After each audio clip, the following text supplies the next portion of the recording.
Olá, eu sou a Renata Mota Maciel e estou com vocês em mais essa edição da Jurisprudência Conectada. O tema que eu gostaria de conversar com vocês hoje é sobre falência e recuperação judicial, questões envolvendo a arrecadação na falência e as penhoras. Por quê? Lembrando que o STJ, de maneira recorrente, vem discutindo esses temas em conflitos de competência, porque ao tempo da decretação da falência ou do deferimento do processamento da recuperação judicial, no caso de recuperação, a empresa, normalmente a empresa em crise, ou quase sempre, possui outras execuções em andamento, execuções individuais. E nessas execuções individuais, é muito comum a existência de constrições. Estou falando aqui de penhora. E aí a discussão surge. Tenho penhoras anteriores e tenho a arrecadação na falência. Como tratar essa penhora anterior? Como funciona no registro de imóveis essa questão? Ou, no caso de recuperação judicial, em que eu não tenho arrecadação, mas eu tenho uma suspensão das ações e execuções pelo prazo de 180 dias, como fazer com essas constrições? E os problemas, eles surgem nas mais diversas fases da constrição. Seja no momento da penhora, muitos casos a arrematação ou a asta pública designada, e aí fica essa discussão. Quem é o competente para determinar o cancelamento, por exemplo, da penhora? Ou eu posso, depois da arrecadação, é possível fazer algum tipo de registro? Todas essas discussões, como eu disse, são levadas, na verdade, ao STJ.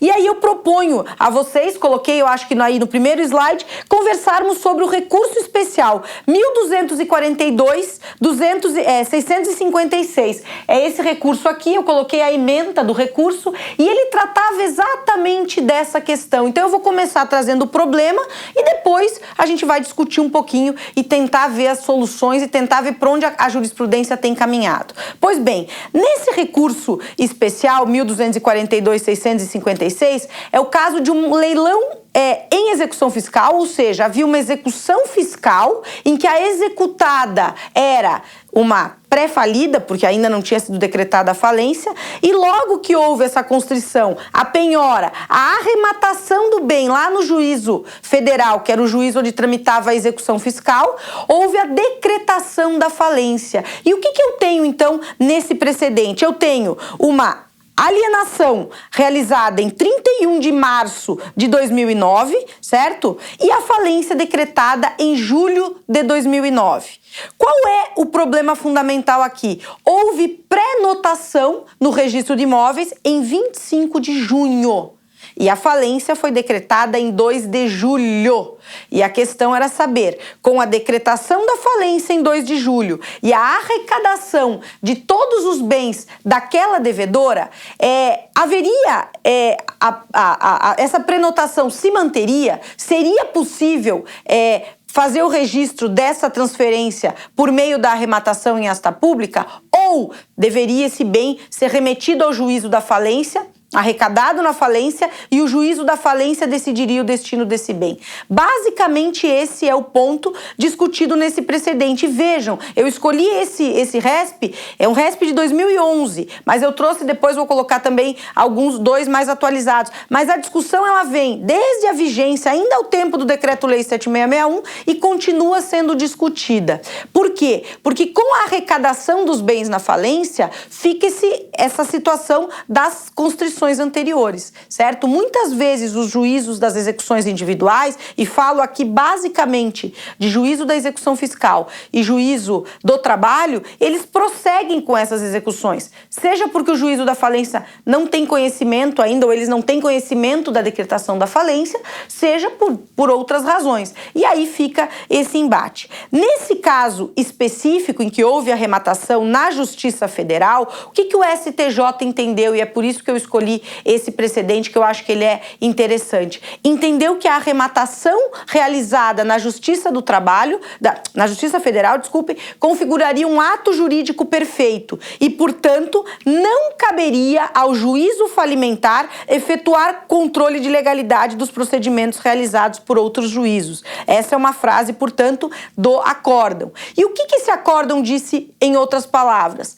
Havendo a arrematação do bem antes da decretação da falência, o caminho é a transferência. Esse bem não será arrecadado na falência. Por que eu estou dizendo isso? Porque nessa decisão ainda se discute o teor do artigo 85 da Lei 11.101. O artigo 85 da Lei 11.101 fala nos pedidos de restituição, ou seja, bens arrecadados pela massa na falência que não pertencem à falida e, portanto, devem ser restituídos aos seus proprietários. Só que o que o ministro relator fala nesse caso? Ele diz o seguinte: não se aplica o 85 porque o 85 prevê contraditório.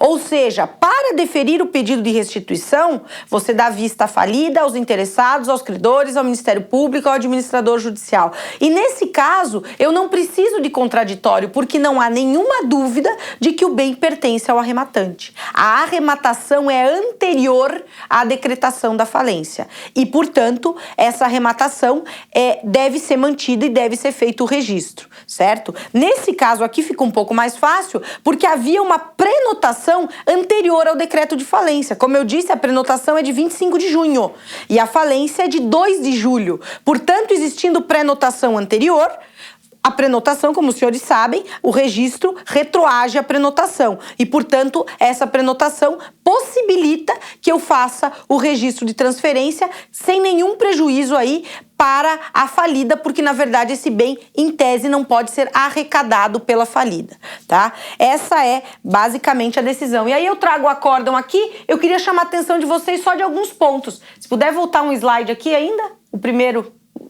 Isso. Primeiro, né? Defende-se a tese de que a decretação da falência, ainda que em momento posterior, implicou a arrecadação do imóvel no acervo da massa falida, de modo que a pretensão possessória deve se sujeitar ao procedimento definido no 85. Essa era a tese da parte contrária, certo? Agora, se puder passar... Prescreve a norma: o proprietário do bem arrecadado na falência, que se encontra em poder do devedor na data da decretação, poderá pedir sua restituição. No entanto, o que diz o STJ? Conforme se verifica, o incidente da restituição é aplicável aos processos de falência e tem por escopo excluir os bens indevidamente arrecadados do acervo da massa, por estarem na sua posse. Para tanto, foi prevista a instauração do contraditório com o intuito de proteger os credores da massa falida e terceiros de boa-fé. Se puder passar. E aí no 7, em relação ao bem cujo domínio foi regularmente transferido, e esse é o ponto, no âmbito da Justiça Federal, a instauração do incidente não pode ser feita, ou seja, não posso ter pedido de restituição aqui, pois implicaria concessão de poder para que o juízo falimentar analisasse e até mesmo alterasse ato judicial praticado pelo juízo da execução fiscal. E vejam, esse é um ponto que o STJ de maneira recorrente menciona. Por quê? O juízo da falência, ele é universal. Ele é universal, e eu já vou falar um pouquinho de universalidade daqui a pouco. Ele é um juízo universal, mas isso não quer dizer que ele seja um juízo superior aos demais juízos. O juízo da ação individual tem a sua competência garantida. Na verdade, apenas nas situações que envolvam bens da falida é que o juízo universal vai ter competência. Nesse caso, como a arrematação anterior, se entende que não pode o juízo falimentar se imiscuir nesse tema.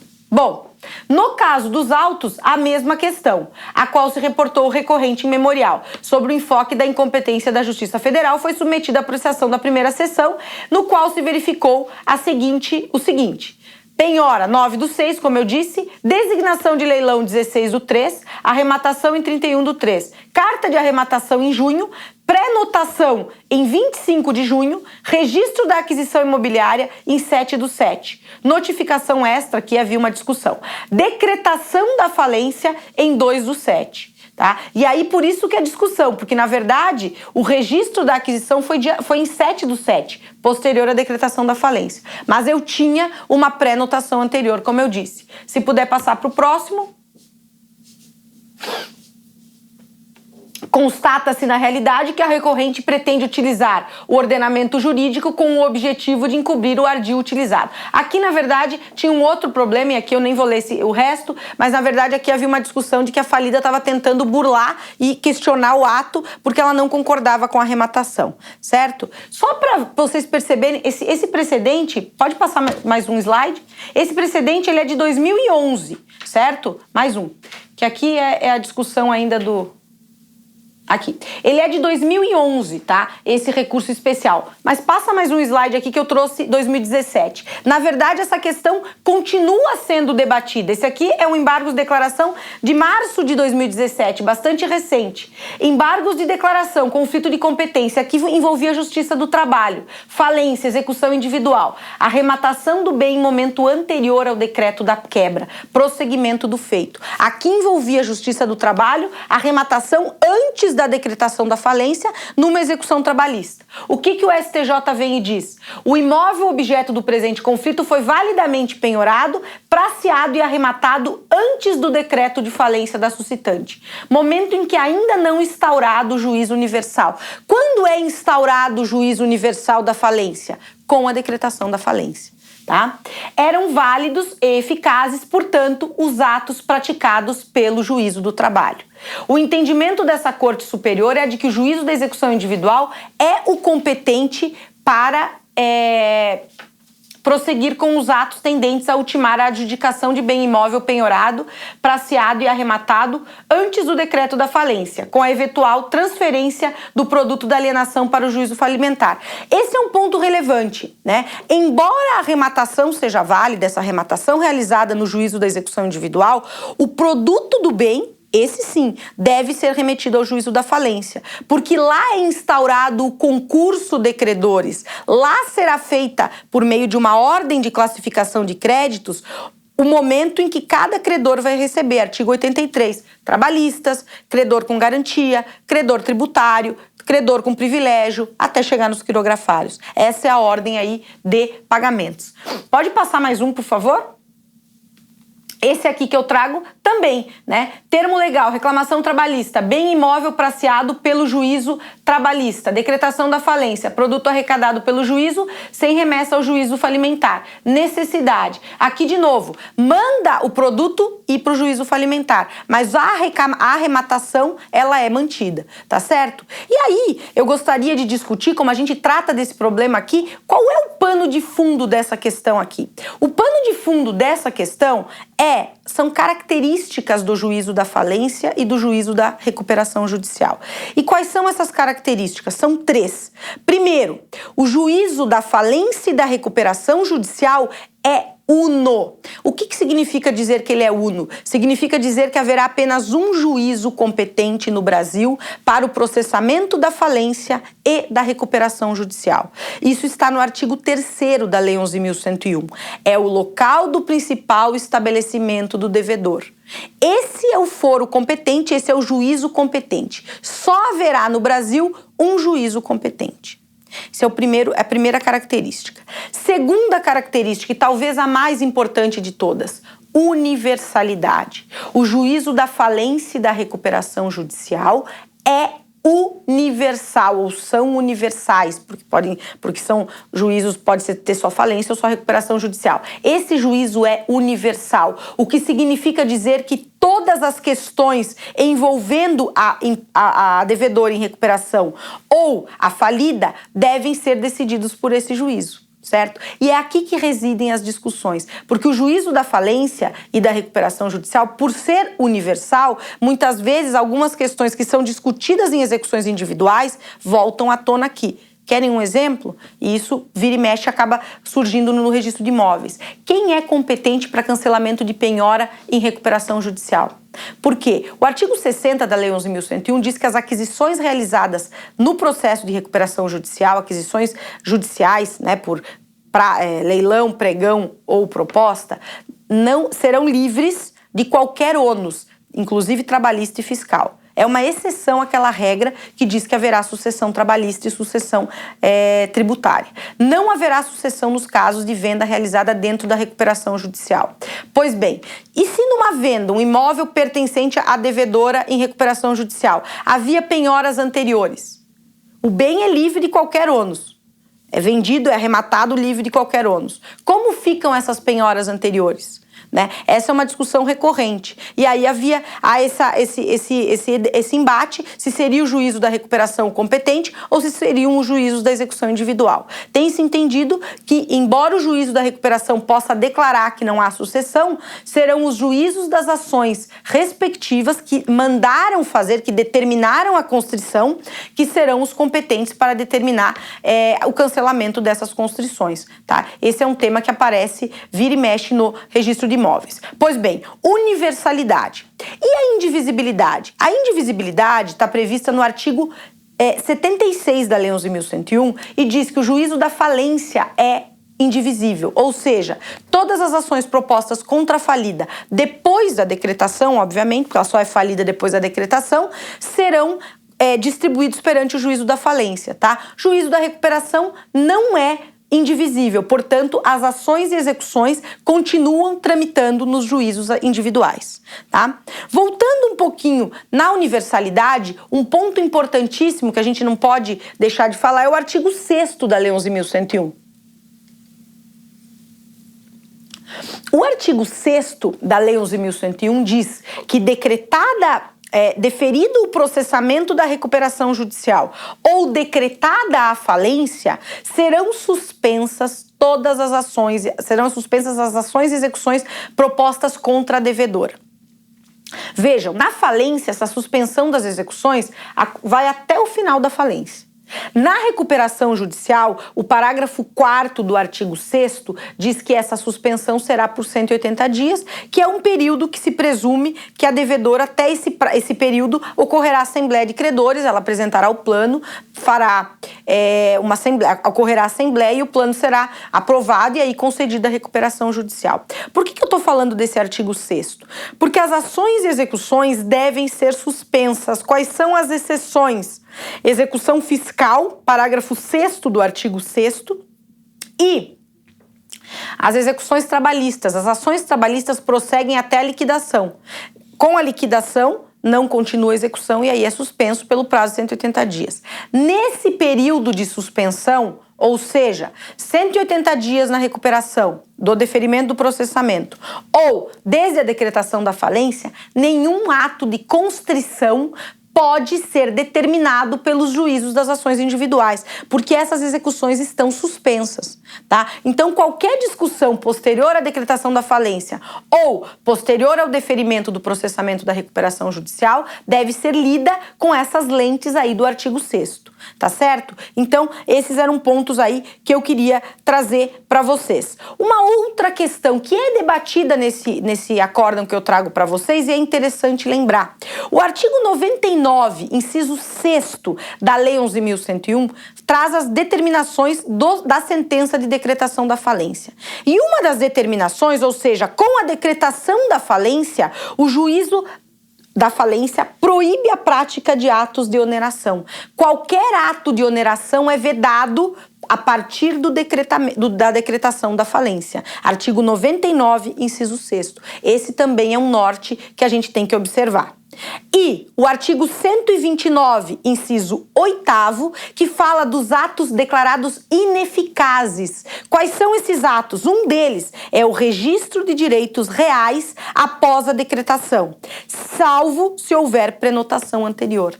Percebam, qualquer registro de direitos reais após a decretação da falência pode ser considerado um ato, até mesmo um ato de falência, e pode ser declarado ineficaz por força do artigo 129, inciso 6º, certo? Salvo se houver prenotação. E é exatamente o primeiro caso, esse RESP que eu trago para vocês. Havia prenotação anterior. E é por isso que, portanto, esse ato é rígido e não pode ser declarado aí ineficaz e, portanto, não pode ser desconsiderado, prevalecendo, portanto, a competência do juízo da ação individual.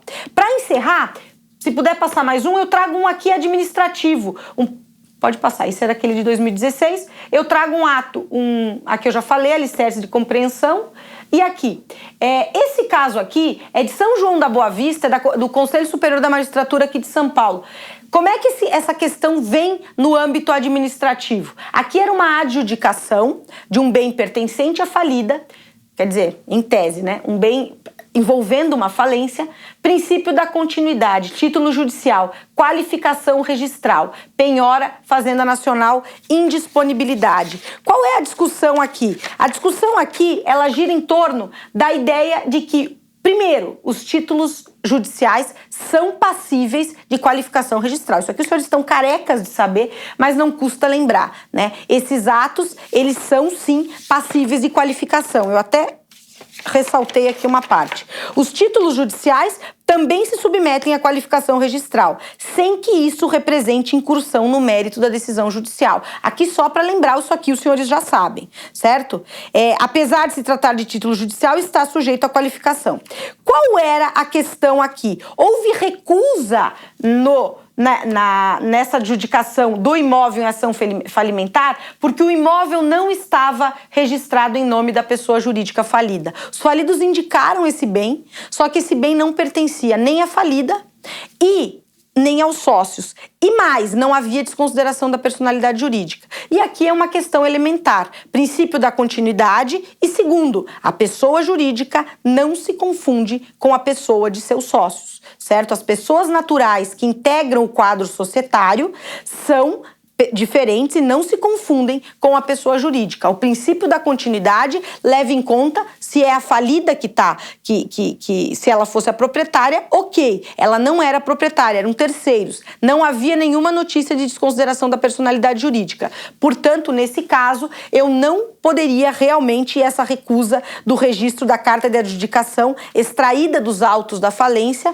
foi corretamente mantida essa recusa, certo? Portanto, e aqui, só para terminar e ler a parte do acordo, exceto no caso de desconsideração da personalidade, de que não se tem qualquer notícia, os bens dos sócios não podem responder pelas dívidas da empresa, por violação, e além disso, haveria violação ao princípio da continuidade. Pois bem, pessoal, como vocês viram, os alicerces para resolver essas questões envolvendo aqui falência, recuperação judicial, penhora e arrecadação são unidade, universalidade e indivisibilidade. Lembrando que a arrecadação, eu só tenho na falência. Na recuperação judicial eu não tenho arrecadação porque a empresa continua em atividade, tá certo? E para finalizar, eu lembro os senhores da Arisp-Jus, né? Porque acessem aí um link que eu acho que vai aparecer embaixo na tela dos senhores. Acessem, eu já escrevi um artigo na Arisp-Jus, tá super legal essa última edição, eles já me mandaram,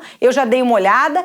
Agradeço mais uma vez a presença de vocês, a audiência de vocês, a paciência aí por me ouvir. Espero que tenha sido útil, acho que esse tema realmente é relevante e há uma incidência no registro de imóveis. Vejo vocês numa próxima oportunidade e agradeço mais uma vez a atenção. Até a próxima, pessoal!